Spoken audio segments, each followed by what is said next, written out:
And yet, like, by and large, most people who are making comics today, they've got a day job. If you're not pursuing your passion and the things I that have a you day will job. personally, yeah, I do too.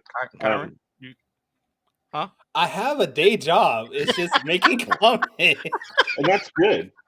I don't I make a think lot of money on that day job, but I have a job. I for a long time didn't have a day job and was just doing comics. But I will say, like the majority experience, even for a lot of established and even really like very notable comic book creators, they have another thing that's giving them the safety of a day job. Because comic books, you just look around, the guys that are in their 70s, 80s plus, they were doing what they wanted to do, and they kept growing their audience slowly and slow build, and they told the stories they wanted to tell, and those are the ones that turn into the legends that we love. So I would say if you're kind of like in your like mid career right now, this is the time to try to coach your audience toward what you really want to do, and they will not be like, oh, he sold out. The sellout is like the other thing, right? We know who the sellouts are. They sell the corporate thing, and they're telling the stories they want to tell, but they're doing it through the lens of some IP Batman. they don't control. Yeah, they're telling a story through Batman. Mhm. And Speaking of audiences, Brad Arney said, "Danny, whatever you make, he'll buy one." There you go. Thanks, That's Brad. exactly what Evan's talking about. It's finding that audience and. Absolutely, man. I love it, and I'm gonna do Dragon Fairy someday because I think it could be a you great should. story. Because, but yeah, no, I agree with you, and I think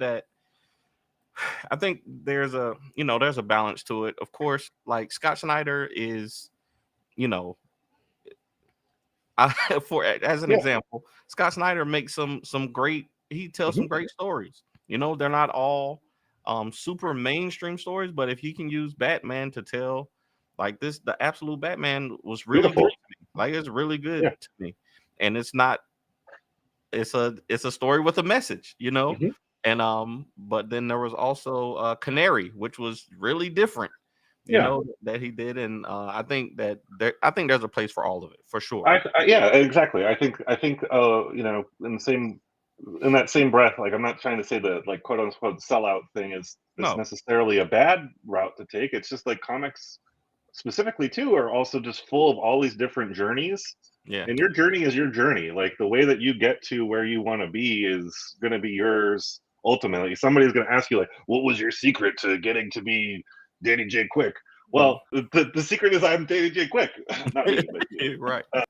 And that's I still haven't figured out quite what that means yet, but yeah. Because you're still on the journey. You're still on the journey. Like we're all gonna be, it's happening in real time. Like it's every single podcast, every single book, every time you make Dragon Fairies or don't, like that's all part of the journey. And you'll one day you will, and it will be great. It will be better for it.